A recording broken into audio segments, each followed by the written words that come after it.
All right, how's everybody doing? Having a good time in celebration? Yeah. How many people didn't get enough sleep last night? Yeah. How many people feet hurt? All right. I got a few announcements. First, we've got a social room that's just down the hall this way, a couple doors down. There's some cool stuff in there, things going on all through the day. And also these guys will be over there for any questions and answers after the panel.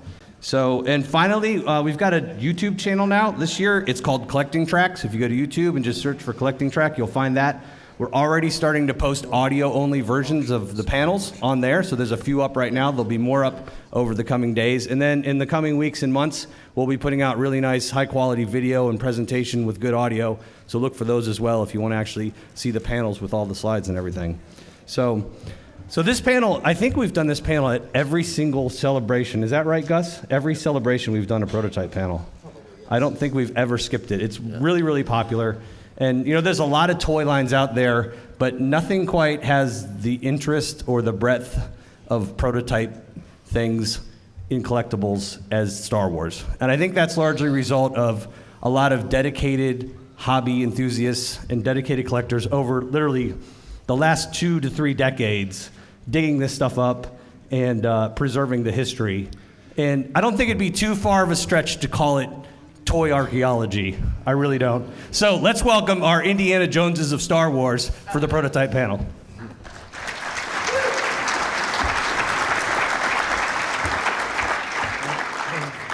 You want to plug the panel? Yeah, so welcome to our prototype panel. And I'm Gus Lopez, this is Will Grief, Matthias Rendell.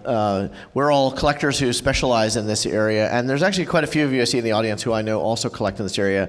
And this is one that has been very fascinating because it's evolved so rapidly over the last few decades. We're going to highlight some of those things. Yeah, one thing I want to do before we start, I just want to plug the Collector's Social Hall again. I know CJ already mentioned it, but there's going to be a swag auction that benefits Rancho Obi-Wan. I encourage all you guys to go over to the next room after this. Included in that swag auction is going to be a complete set of the Star Tots from what they recently announced this morning. So definitely after this panel goes, you get your Star Tot, go over to the Collector's Social Hall, go look at what they've got in the display cases. It's a wide array of swag that probably won't be available to you otherwise, and includes a set of Star Tots, and all of it benefits Rancho Obi-Wan. So please check it out. So we're going to start here with, we're just going over what we're going to do today. We're going to run through a bunch of different things, but what I wanted to do was first kind of get into, going back into a little bit of history of this. And collecting Star Wars toys and merchandise really dates back at least to the very first release of the early bird certificate package. And how many of you out here recognize the early bird certificate package? Yeah, I'm sure a lot of you have it in your collections too. So, interestingly enough, this is probably what transformed a lot of us into collectors. Anybody who grew up in the 70s and 80s was really sold this idea of collecting things. Parents bought their kids this envelope for Christmas. They sent away for the cards and received 4 figures in the mail. But that wasn't it. There were 12 figures to collect, so it was a setup to collect more and more. And of course, the implication was you had to collect every single figure, all of those 12 characters. Once that was achieved, another 8 figures were released, and all your friends had them, so you had to have them, right? So it kind of transformed us all into collectors, and so I blame Kenner for me being up here right now. So. And that's what the back showed you. You went to the store, you bought a card figure, you saw these 12 characters, you went to the movie, you saw it, and you wanted to have the remainder of these 8 figures. Then what came along? Boba Fett, this interesting guy that appeared in Star Wars and was a cool-looking character, and you had to send away. You had to buy even more figures, and you had to cut out the proofs of purchase and send it in, and all of a sudden you've got 21 different action figures to collect. So you guys got any comments on that at all? Yeah, no, I mean, they as you pointed out, they sort of hooked us very early on showing us the next set of figures and previewing, and the Boba Fett mail-away was the first of many figure mail-aways, always tempting you with the next wave. So this whole marketing scheme, kind of inadvertently created us as collectors, but also made not just collectors, but kind of a competition. You know, going back to your school age days, you know, your best buddy down the street had Greedo. You had to have Greedo. And then what was the next step? So we all went through high school and started not caring about toys and comic books anymore. And then there was this magazine that started coming out, Toy Shop magazine, that started advertising different toys that we can now look back as we're getting into our 20s and say, oh, I used to collect this. Wow, this thing is worth this much money. And as things evolved, things started coming out in Toy Shop, like interesting different items for sale, as is evidenced by this advertisement from Toy Shop up here. As you can see, there's several different prototypes that were offered for sale in Toy Shop, and this one dates back to about 1995. We pulled this off the archive, and thanks to Chris G, I see him sitting over here. This is probably his picture that we took from the archive, so thanks for Chris G for creating the Toy Shop ad archive on the Star Wars Collectible archive. So, Gus, I'll let you talk a little bit about. Yeah, well, I mean, sometimes when they're prototyping any toy, they like to, they'll make them out of existing toys, so they'll alter them. And so these are a very early set of prototypes of Star Wars action figures that were just alterations on existing toys. And so these are things that we have in photography form, but authentic samples of these have never turned up. So that's one of the things that makes this, as sort of Will alluded to, a researchy type of area, because you get photography that you get from Kenner sources, and then you try to then find those pieces, and many times we don't find those pieces, and sometimes we actually do years later.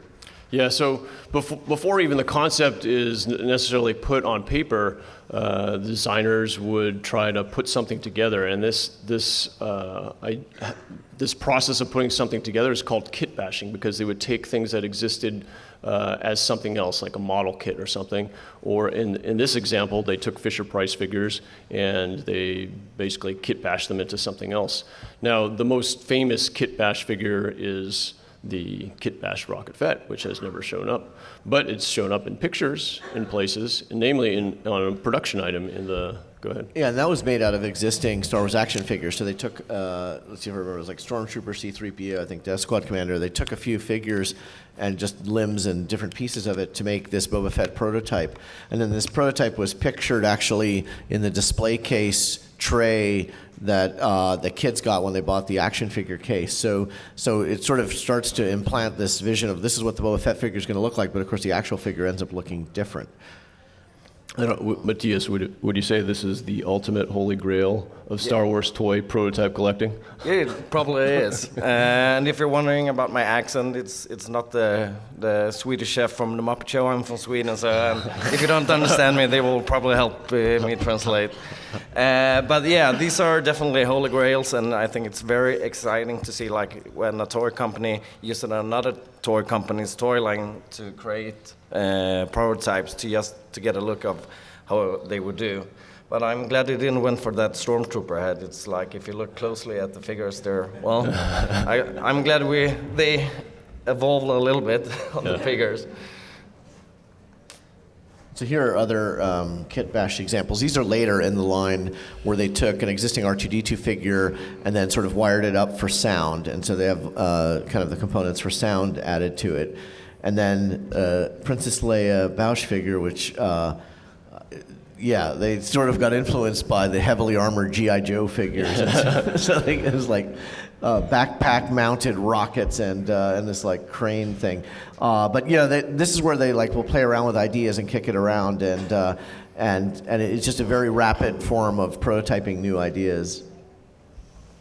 So another thing they did, they would do hand-drawn versions of what they expected the figures to be, quicker and cheaper than kit bashing. If they needed, if they needed an example of the toy for Toy Fair, for example, then they would just hand draw it and send it off. If the actual figure wasn't produced, maybe the design was done, but they didn't have the figure done, they would use these hand-drawn cardboard mock-ups. Gus has an earlier version of this in his collection, Death Squad Commander, I believe. Yeah, and then actually the one I have is the Death Squad commander was one of the first 12 figures, but they also showed like a Rebel fleet trooper that they were thinking of like using the same sculpt, but just repainting it for fleet trooper. Yeah, these two are Weequay and Gamorrean Guard, and these came out of the UK, Palatoy. This came up in Vectis auction, just randomly thrown in there, and presumably these were used in the Palatoy Toy Fair equivalent show. So every toy starts with an idea, and in order for that idea to become a reality, a designer or artist has to conceptualize what the toy is gonna look like on paper. Sometimes that concept art is rough, sometimes it's a little more defined and becomes a design drawing. This pic shows a copy of the design drawing that was sent to Kenner to a contract sculptor to give them guidance on how to sculpt the figure. Reference photos from Lucasfilm might also have been sent along with more detailed instructions in the form like of a letter. Later on in the line, designs for the action figures became much more refined. Here's an example from Matisse's collection. You want to talk about that one, Matisse? No, just how they could use a blueprint even for like there's a color sheet as well to get a grip how the figure would do, and if you look closely, there's markings which plastic colors and Pantone colors they would use. So they can use that to send to sculptors to have as the color references, etc. And here is, we're going to walk through some of the steps of how like an action figure toy is made, but one of the early stages is the wax sculpt.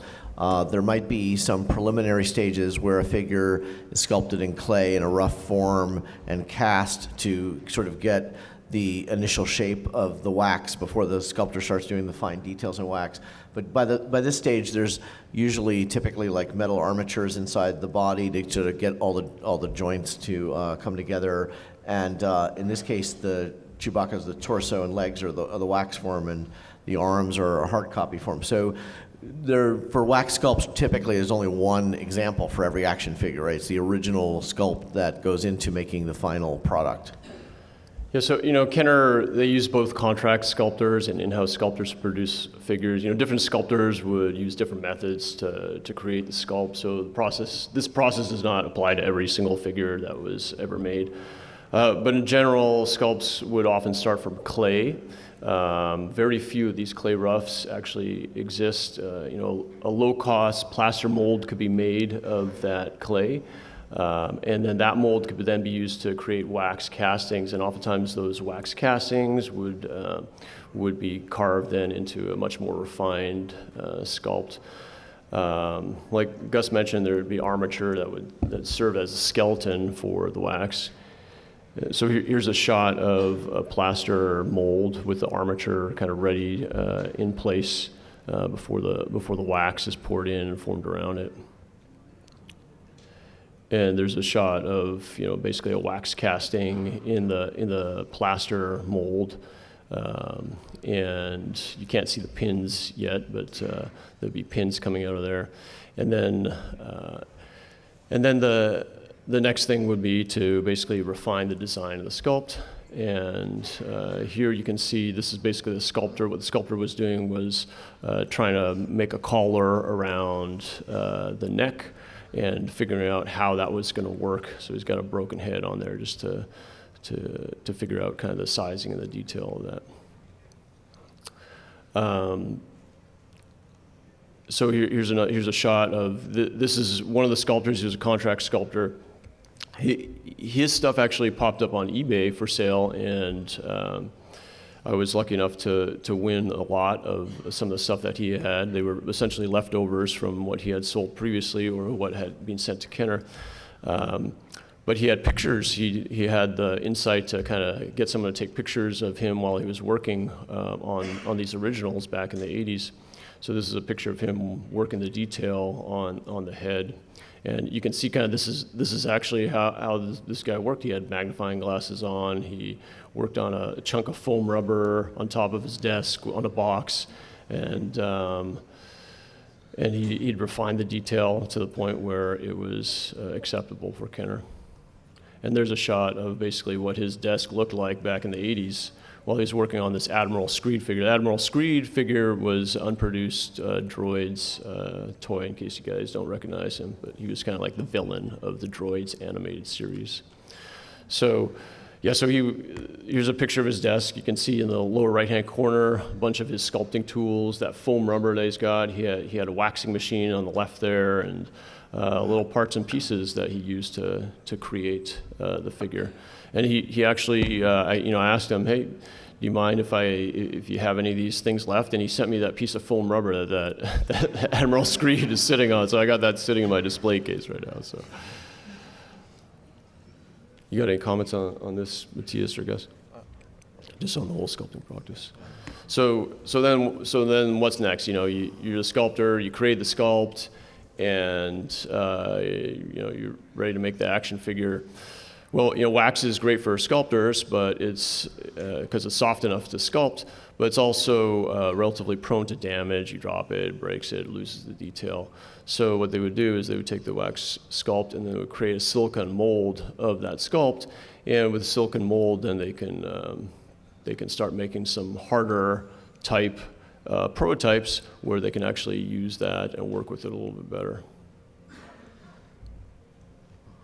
Yeah, this is a hard copy that once you have a silicone mold, what they'll do is pour resin or urethane, like a hard plastic, and they'll make what's called a hard copy. And these can be used for various reasons. They can be, a lot of times they serve as a tooling master, so that they're what's used to create the tooling and the molds that will ultimately be used for the production samples. They can be painted up and used as samples at Toy Fair or in catalog photography.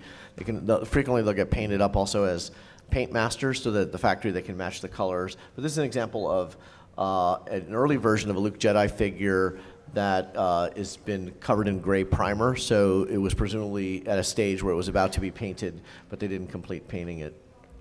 So these hard copies, in case you're interested in starting collecting hard copies, these actually sell for a lot of money. And the most recent sale that on the open market of these came up in the Vectis auction, which is an auction house out of the UK. And sorry, not Vectis. I'm sorry, it was Hakes auction. Right? Yeah, Hakes auction, where they had the Anakin Skywalker. Painted hard copy, which was presumably used for taking these photos. So if you're a vintage card figure collector, you recognize that sticker from being stuck on, Return of the Jedi figures promoting the Anakin Skywalker. So that particular hard copy was what was used for that photo for this sticker. And that sold for $35,000. Now, I mentioned Vectis, inadvertently, but Vectis. Do we need that competition for that auction? Do you need to make?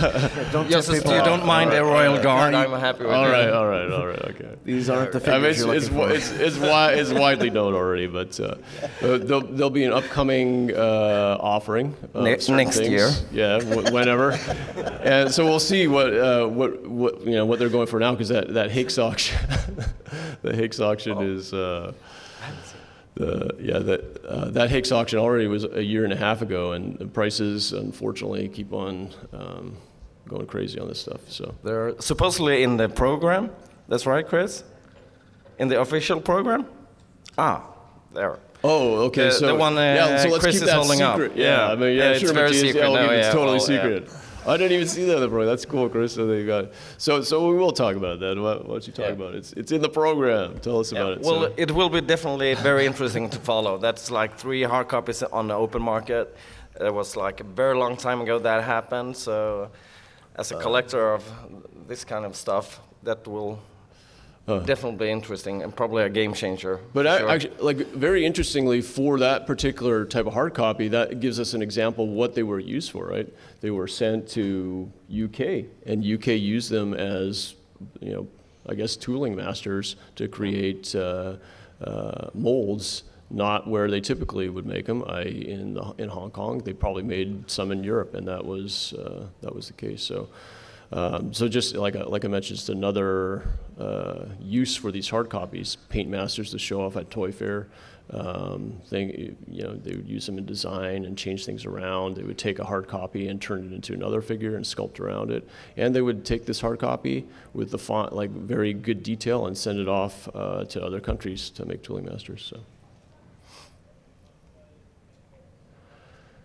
All right, so hard copies are done. One's used for tooling master, like we mentioned.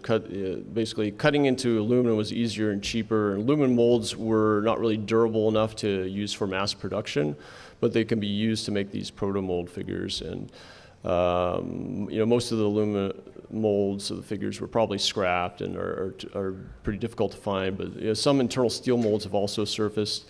Proto mold figures do indeed exist, and they were often hand-painted figures that were used basically for similar purposes that the hard copy might be used for samples and photography. So this is a Morag figure. This is another unproduced Ewok, and you can see it was basically made out of clear white plastic. This would not be suitable for a child to play with it, but it's just kind of stuck together and hand-painted. And then we talked about the Boba Fett mail-away offer, which was heavily promoted at the time as Boba Fett having this rocket firing feature. So one of the most sought after and talked about prototypes in the entire Star Wars line is the rocket firing Boba Fett, or what's referred to as Rocket Fett frequently. And this is two different forms of Rocket Fett as a prototype. So the one on the left is what is found in various styles. They have been found in different colors and so on, but typically it's in a blue plastic, and we call it an L slot based on the reverse L in the slot on the backpack. There's a later version, which is what's called the J slot, which is the one to the right, and that one, when it's found, is typically found painted, but then there's been variations of that one as well. That one's more like the final Boba Fett figure, but it's right before they removed the rocket firing feature. And so because this kids promotion was so heavily publicized, the demand for this is intense. And actually, the supply of these prototypes is actually higher than some of the other prototypes people collect. There are many prototypes are one of a kind.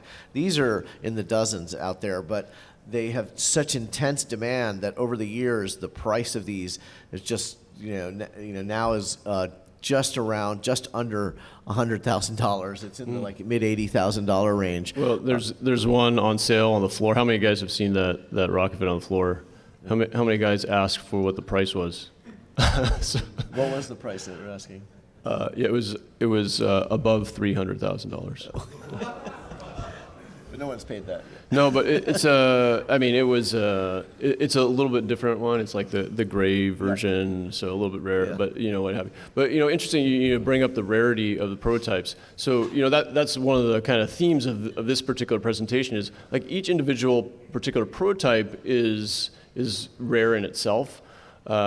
But overall, there are tons of prototypes out there, and I think really there needs to be a little bit of a critical mass on anything if it makes it collectible. Because if you only have one of something and only one person has it, and there's nothing else to collect, then people don't get interested. There has to be like a certain number of it. So if there are 50 Rocket Fetts out there, it's more attainable and people can go after it, and then it builds kind of the hype and the mystique of it. Well, there's more of these. I can actually get it, and I think that actually builds the interest, builds the value also. Demand is a huge part of it, and so the demand for this is so high. But the supply is stronger than actually some other prototypes. Yeah. So and as we're going through this, you see all the different processes. Each one of these processes makes a prototype, and that's a little bit the case nowadays. But back in the day when everything was hand done, there weren't computers to rely on. There was something that came out of the process that now can be collected, because again, Kenner turned us into these collectors by selling us these figures. And by the way, just one thing I was just sidebar on is the prototype. We use the term prototype very liberally. It's there's some that use it in a very narrow form of a prototype being like an early version of the final form of any kind of product. In this case, a toy. There's a term that in recent years some collectors have started to use called pre-production. And I've not really heard industry people use that term pre-production, but it's been a commonly adopted collector term. So you'll see pre-production and prototype used interchangeably. They both have pros and cons as definition.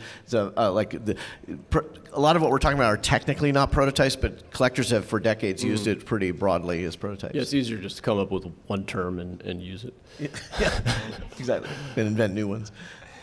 Yeah, here are some different stages of first shots, and the first shots, they are the first figures coming out of the steel mold after the hard copy we mentioned before is used to create the steel mold. Then you try the molds out before you engrave it with dates and copyright information, and you can find a lot of different steps in this for first shots, with dates and copyrights and without, unpainted, hand painted, used in very different ways. And if you collect these kind of things, weapons are very difficult to find, so I'm very happy to have like these double telescoping Luke sabers still on the sprue, which is not often you see, unfortunately. And that was an early saber for Luke, and Kenner changed it almost within a year to make a shorter version of it without the telescoping one. So yeah. Yeah, and oftentimes like these first shots will have a little bit of variation in the plastic color or type, and like those double telescoping lightsabers you got on the sprue are a little bit different, right? They're a little bit clearer. They're and, translucent. Translucent sabers. Yeah. And same thing with the figure itself, not in this particular shot, but they'll be shot in different colors. A lot of the droids, Ewoks, animate stuff, they'll basically just use whatever plastic they have lying around. It comes out in an oddball color. And sometimes that's desirable, and sometimes people don't like that. I think with the droids and Ewoks stuff, I think people would rather have the prototype figure in the same color and painted and looking like the actual figure. Whereas, if it was a Luke Skywalker figure that was done in hot pink, then that might be more exciting. There's a Rocket Fett that's in the peach and black color that's popped up recently as well. So. Yeah, here's another example. This is a fully painted droids first shot Mongo Baobab. Probably nobody really recognizes this guy except maybe 10 people in the room, but it kind of has a little bit of a George Lucas appearance. So this is an unproduced figure that was for the droids animated line. So then, you got to market this stuff, right? The Kenner was marketing this stuff to kids, and they needed to come up with a great packaging design, and that started off in its own little process, and also produced all these different things that kind of have popped up and collectors have gobbled up over the years. Yeah. So we're going through a few steps of the packaging design process. This is actually the brief that Kenner made for the ad agency and the art director. So it's pretty impressive that people save all this kind of stuff, and this is like an early sketch made. So they had a meeting, and this was the brief for the packaging design, and that was like a late Friday afternoon. And they wanted Kenner wanted to have the presentation done by Monday morning because they were rushing now. They wanted to get the toys out as soon as possible. So the art director had over the weekend. The only problem was that he was going camping with his family over the weekend with his kids. So he brought his pens and pencils, and he actually made like 10 conceptual artworks in markers and pens. And Kenner actually told him not to use color to save on time and money, just because he wanted it really fast. So he made those over the weekend, and you can fill in here, I guess, with the star design. Yeah, and the star design was just one of. So these are the early designs that ultimately became the 12 backs, the first action figure card backs. The star design, we believe, is probably one of the first iterations that they had when he was going through all these sketches, but it's just one idea where you have different color stars behind each character as opposed to the rectangle with the curved edges that they went with. I kind of like the design. It's got kind of like a 70s disco feel to it. Yeah, kind that's of in the for pose sure. and everything. Even the pose, yeah. And here are some different versions, and it's so we take the design so for granted today. Here you see different steps, and the one to the far right, we're getting closer there to what they ended up doing, and here's already color schemes, so you can have different colors. And the black was very unique. Like boy toys were only like light blue and stuff, so the black packaging was like kind of a revolution.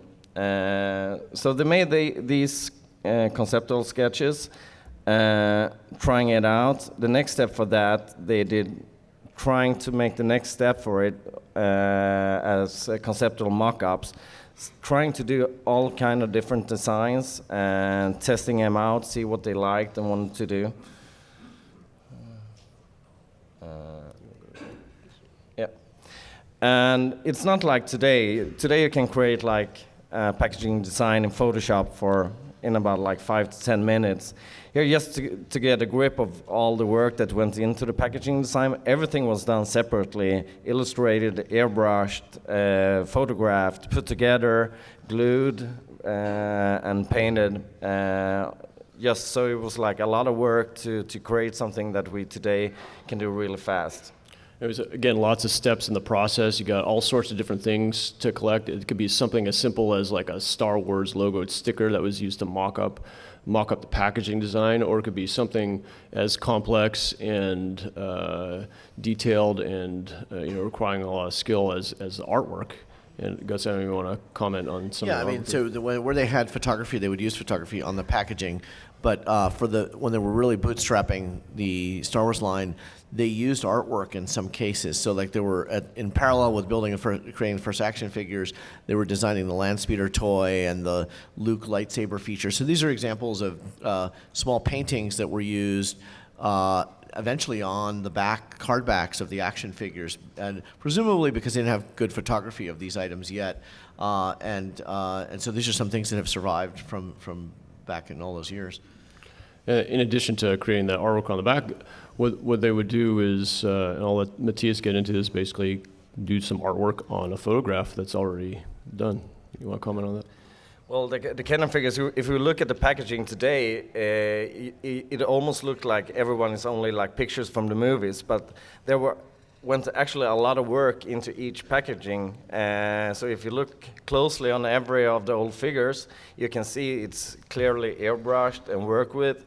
And here's a good example where they had to airbrush Han Solo out and paint everything by hand.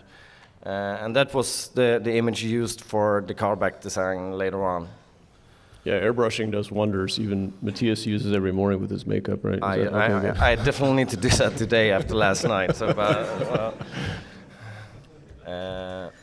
so even Kenner mixed the Ewoks up. Just to give an example of what survived. So they were doing artwork for Chief Sherpa, but the airbrush artist, he removed the wrong Ewok. So Lagory was there instead. So even like back then, it was difficult to tell differences between the Ewoks.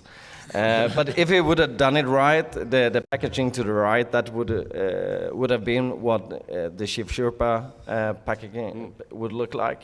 You even see that nice lizard. That's his friend. Oh yeah, the lizard up in the right corner there. Yeah.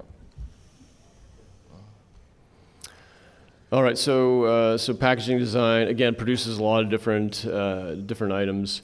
Here's Mungo Bayobob again, and playing the bongos on the stormtroopers here. Some people call it bongo maobab. Yeah. So for the droids specifically, they had this artwork, and what this artwork exactly was, created for. It was for the actual packaging. But in the comic art realm, actually, if I showed this to somebody who collected comic art, they would look at this and it's got this black overlay and colors on the bottom. They would say that was actually a color guide.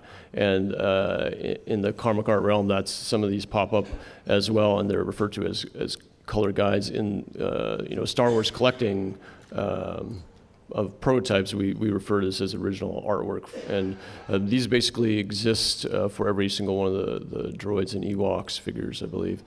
And then they would make a paste-up board based on the artwork, some like a more hastily made Xerox copy that's reduced, and throw it on another proof card that's back there. So there would be paste-up board and they could produce a chromalin from the actual artwork itself, and then do a blue line copy as well. So you guys got any comments on this?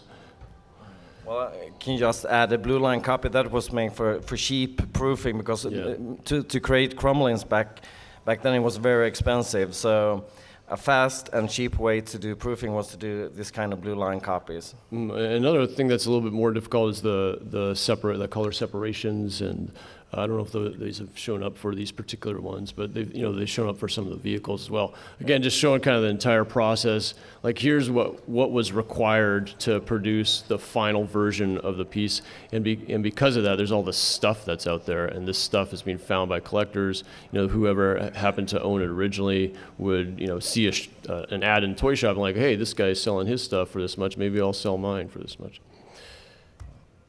Okay, and then after that, you got the proofing process. So you guys want to talk about this is an example of what collectors will call a proof sheet, but where you'll have some of the cards printed double-sided, and these will be basically what's used to cut the cards out and used sometimes on production cards. Some of them are done on a different kind of card stock that's still used for a proofing process, and some of them are on a thicker card stock for the final product. Yeah, so proofing, I don't know if you want to comment like on all the different things that like the proofs could potentially be used for, and why there would be multiples of them printed. Yeah, so of course you heard that on the word of it. It was used for proofing, but it was also used for showing at toy fairs before the toys were mass produced. So you can show them off to give the toy industry, toy stores, an idea what would come. And one example is when they made Revenge of the Jedi proof cards, and then they could use that and cut and paste figures from the Empire line and glue onto the proof card. Yes. This was like a quick mock-up to show the next line of figures for the new Revenge title. Yes, so a proof card. There are proof sheets like we showed. There are proof cards. So proof sheet is more likely would have been used as a proofing process. Hey, here's what it's looking like. You sign off on this, and you're good to go. They would also produce proof cards, which would be printed on a sheet and then cut out, and would even have like the punch cut out of them. And those would be ones that would be mocked up, but also those were handed out to salesmen as well, and they would get a stack of these proof cards, like the Revenge cards were used for that, and say, hey, here's our latest line of Revenge of the Jedi, which is kind of what's shown here. And interestingly enough, we originally got these from New York Toy Fair salesman, and if you can see on the left side there, that cloud car pilot, there's a little bit of tearing over the Revenge. So more than likely at Toy Fair, this probably had a return logo on it because they didn't want to release Revenge of the Jedi figures. They probably had a return logo on it. And it's highly likely that somebody basically peeled that return sticker off to show that was Revenge, because in the 90s, that was kind of the big deal. We want to get a Revenge of the Jedi card figure. None of those have shown up at all. So even though these particular mock-ups were termed Revenge of the Jedi mock-ups, more than likely they were Return of the Jedi mock-ups at Toy Fair, and the sticker was just peeled off of them. So that's my theory anyway. So they were mocked up, and they were also not only mocked up for Toy Fair, they were mocked up for catalog pictures, right? So Gus, you want to talk these? Yeah, I mean these are. So those who are familiar with the Power of the Force line, they started to re-release some of the existing Star Wars characters, and then they introduced some new characters. Some of the characters that had been earlier in the line, they made in prototype form. So these are packaging prototypes that were used in catalog photography. So they were featured in the 1985 Kenner Toy Fair catalog. But they're like one-of-a-kind samples where basically took the action figure, put it on a card in a mocked-up card. Back years ago, I used to have all 5 of these, and I was trying to find as many as I could. They're all one-of-a-kind, and over the years, I thinned it out. Now, like Will and Matthias are really into these, so they're the ones really building up a portfolio of these things. Actually, if CJ's in here, one of those belongs to CJ, I think so. Yeah. So they'd be mocked up, hand glued, but they also, as the process went along, they would be testing packaging and the like. So here you have an Anakin Skywalker, an 8D8 card. As probably anybody who collects vintage card figures knows, that Anakin Skywalker was available as mail away. In the United States, it really wasn't available carded except on the aftermarket. But Kenner was working towards that, and they put an Anakin Skywalker figure on, I believe this was a 77 or 79 back 8D8 card, and that figure is actually a first shot. So they take one prototype, turn it into a different prototype. And these are various prototypes. Oops, sorry. Yeah, I'm just going to summarize here. So, This is a slide for this is a lot of stuff that's in Gus's collection, but those are probably most of the possible prototypes that are available for the 3 3/4 inch action figure line. Concept art, design art, kit bash figures, sculpt, silicon molds, hard copies, proto molds, first shots, packaging, concept artwork, paste up, mold. There's so many different things, right? I mean, just reading the list takes me a while to list. So there's tough to keep track of everything, and that you multiply that by how many Does anybody know how many Star Wars figures were produced in the vintage line total? A little bit more than that because they made some that weren't. So if you have like 90 plus something Star Wars figures, and then you have like 30 droids and Ewoks figures, you got 120 times all those different potentials. You got thousands of prototypes that are floating around there. So each individual one might be particularly rare, but overall there's a lot of prototypes. And again, going back to like the reaching the critical mass to get enough collectors involved that builds interest, builds value. I think you need that quantity to do that. Yeah, I mean, and then on this page you also see some examples from the Droids and Ewoks line. So one of the areas where I think, in addition to just the stages of making an action figure, another dimension is that collectors look for the unproduced items, things that never made it to market. And there are particular points in the evolution of the vintage Kenner toys where that happened. So that happened around the time of Empire Strikes Back. They were experimenting with a bunch of things that they decided not to go forward with. This happened at the end of the vintage Kenner line for the movies with the part of the Force series. There were a bunch of ideas they had there that never went to market with. And then with the Droids and Ewoks cartoons, since those were so sort of abruptly ramped down, there's a whole series of second wave of Droids and Ewoks figures that you see in the photo in the bottom that were just never produced. And so that's one of the things that collectors go after, is trying to find things that were never made it to market.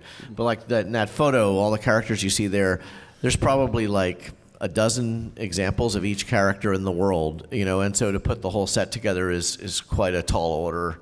And there are even some carded examples, like the Kleb Zelok you see in the upper right. In fact, there's not even enough carded samples to put a whole set together because we haven't even found all. There's not a carded sample for every figure that's known to exist. Yeah, so that's just the action figures, right? Now, what about all the vehicles, right? You got vehicles, you got all sorts of other stuff here. What about the vehicles, Matthias? Yeah, it's probably now it sounds like we're starting all over. So we're gonna run through this again for another hour. You want me to start? No, I'm kidding. It's very similar process, and here you see the concept sketch for the Security Scout, and like C mentioned before.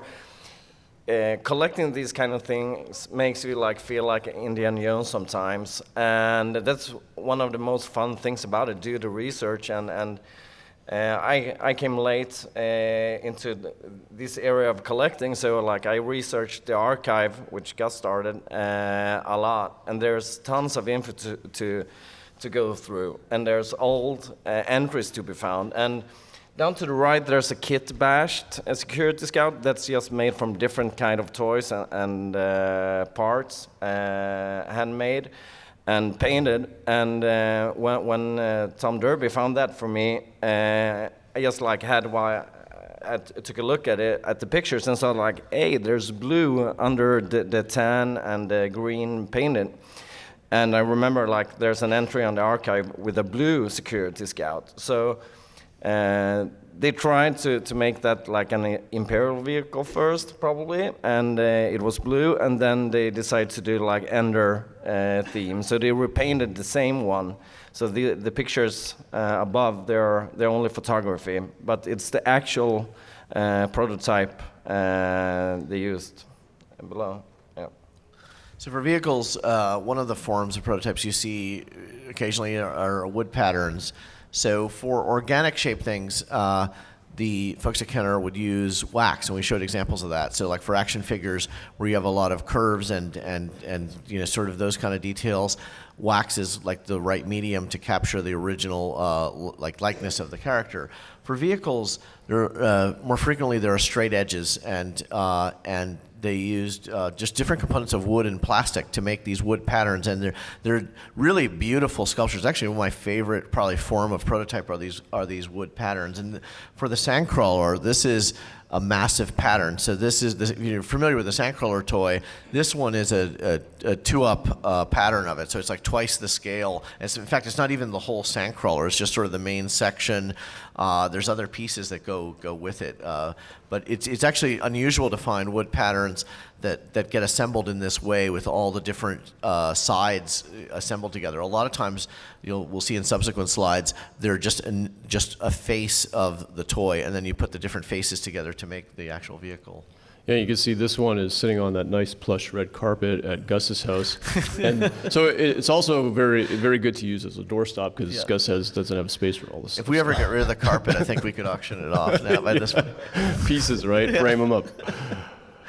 And this is, what I was talking about with where there's just one face of the toy. So this is the back of the die-cast X-Wing vehicle. So this pattern is, I don't remember off the top of my head, but I think it's about almost like 8 times the scale of, so it's really reduced, but it's immense for like tiny little thing that they wanted to add a lot of detail in the die-cast toy.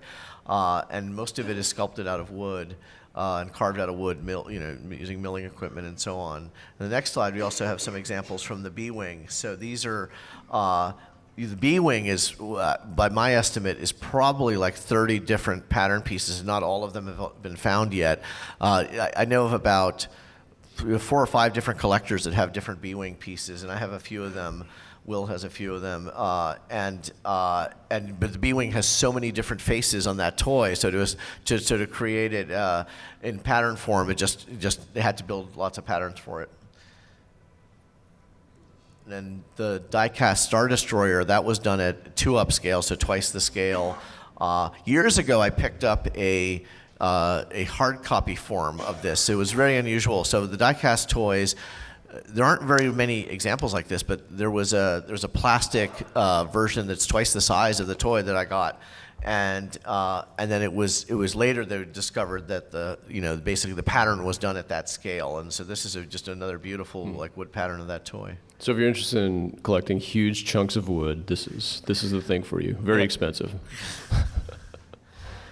And then, these are acetate sculpts, for the die-cast land speeder. So, we talked about wax sculpts before. Some of the sculptors chose to actually sculpt in using a plastic, and it's a much more difficult process because with wax, it's like additive and reductive. Like if you make a mistake, you can just throw a bit more wax on and start over again. With this, it's like you make a mistake, you're basically starting over again because you've already removed it from the wax. From the plastic. Now I mentioned early on how artwork was used, in the 12-back era when they were lacking photography of various toys.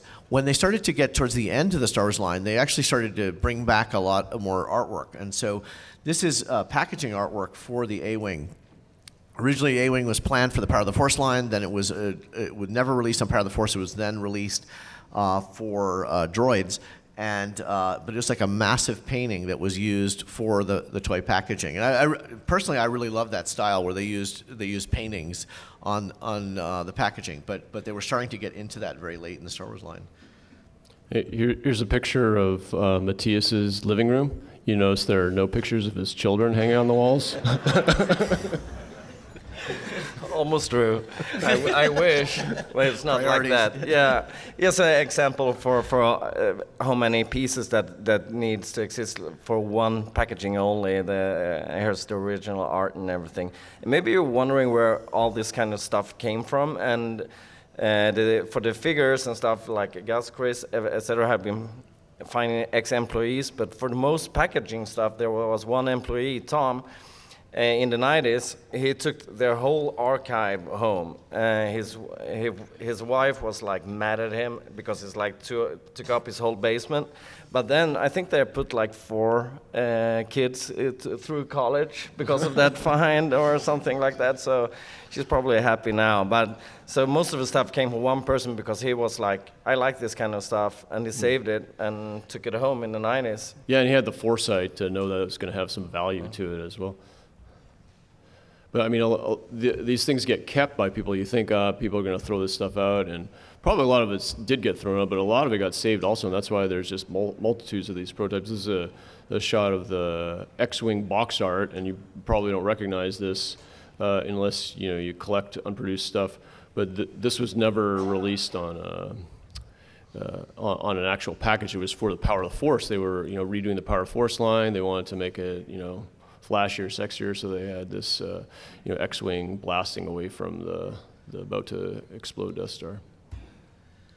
Yeah, and for the next few, we should probably maybe flip through some of these faster. But these last 2 slides are examples of what we call 4-ups from the micro collection line. So we, as I mentioned with the vehicle, sometimes they do these at a larger scale. So for the micro collection, the small die-cast figures, they would sculpt them at 4 times the scale, and then basically make molds of them, make a hard copy, and then when they produce the tooling, it'd be at 1/4 the scale. And so this is an example of some of the for the Steel Princess mold, for the steel mold for the Princess Leia figure.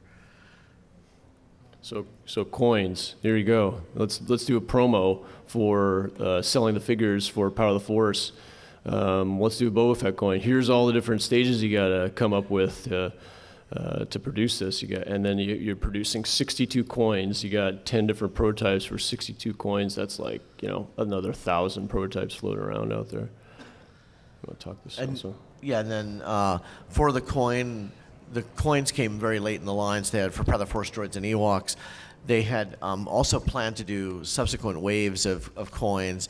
So one of the offers that Kenner had been planning was to have a coin album that you could mail away for, and then with the mail away, you'd get this what collectors call the 63rd coin, but it basically is a coin of hands holding a lightsaber, like in the Return of the Jedi movie poster. But this promotion was never done, and so this is an example of mock-up card and prototype album of that coin offer. So here's an album, and you might think, oh, there's only one of those albums. There was a stack of those albums found. Probably a few dozen of them out there. And then there's also the large size action figures I'd mentioned earlier, that there are different eras where there was sort of this explosion of unproduced items.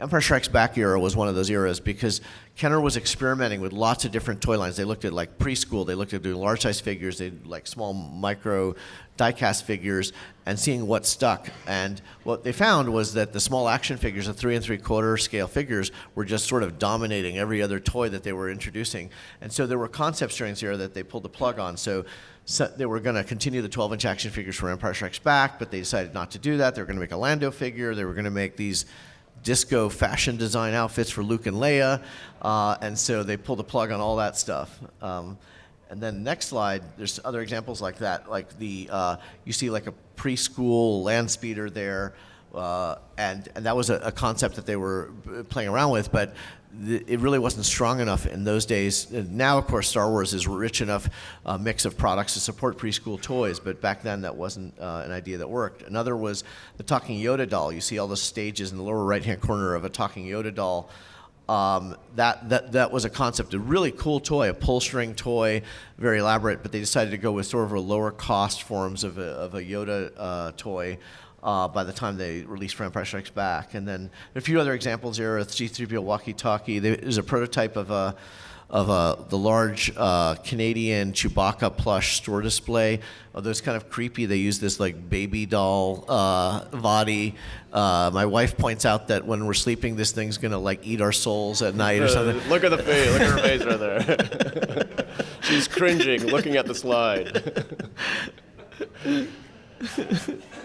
Yeah. So that's it. So toys. I mean, just produce this many prototypes, and so you think, okay, well, there's all this other Star Wars merchandising as well, and every now and then we'll come across some other prototypes from non-toy lines. Gus. Yeah, and this is an example of something that came up a few years ago. Actually, over the last about 3 years. Started researching so one of the things that's interesting, I've talked about this actually openly in panels for over a decade, it's that Kenner is this, people love the toys, they focus on the toys, it's great, and pretty much every Kenner employee, subcontractor who's ever worked on the vintage line has been tapped at some point. And it's so heavily researched. But the comment I've made is that there have been thousands of Star Wars licensees, and many other licensees, nobody's talked to anybody. Nobody's made any effort to try to find any of the prototypes of if you go beyond the toys. And this is an example of illustrating that. So here's a comment I've been making for many, many years, and just a few years ago started to say, well, I love the Rumph mugs. Those were one of the first products made for Star Wars. George Lucas particularly loved the Chewbacca Rumph mug. And Jim Rumph was this sculptor who was actually very famous in sort of the Hollywood community because he networked with a lot of directors and actors. And he made King Kong mugs, and he made politically themed mugs. He made E.T., and he did a whole bunch of these different things. He also made bongs too. He was also really a stoner and was really into bongs. But he was famous for his mug sculpts. And he tragically died in a car accident. Actually, it was a pedestrian. He got hit by a car in the early '90s and died very young. But pieces of his prototypes exist out there. There's examples of he was sculpting a Yoda mug. No one has found physical examples of that. An R2D2 mug that was not produced. There are examples of that out there. And then so from several different sources, we're able to find different prototypes of it. And so his niece sold, so I have one example, and Will has one example of, these are the original sculpts to the Rumph mugs. So they were sculpted in clay and then put in a kiln and signed by Jim Rumph on the back. And they're just really amazing pieces. But I think it illustrates a really important point, which is that while we've talked about Kenner, we love the Kenner toys, we're really into it, there's a vast, untapped wealth of interesting stuff out there. And it's just a matter of people prioritizing that and looking for it. Yeah, and here in this picture you can see, and the lower right-hand corner, Gus standing next to all these unfinished Rumph mugs. These actually didn't come from the niece. It was in a storage locker that was bought at auction, right? Yeah, there was a guy who there's these people that trade in buying storage units that just go, they go unpaid, and then the owners of the storage unit just throw the stuff out. So this is there's this niche of kind of dealer that just buys these storage units, and it's just a complete random thing. They're just taking bets on storage units. Storage wars, right? Yeah, storage wars kind of thing. Yeah, and so this guy happened to buy a whole bunch of Jim Rumph's prototypes and paperwork. I mean, it was incredible what was in this find. I mean, it was all sorts of we got from him. Jim Rumph did a Christmas card in 1977, a Star Wars themed envelope that's super rare, and he only gave out to his friends.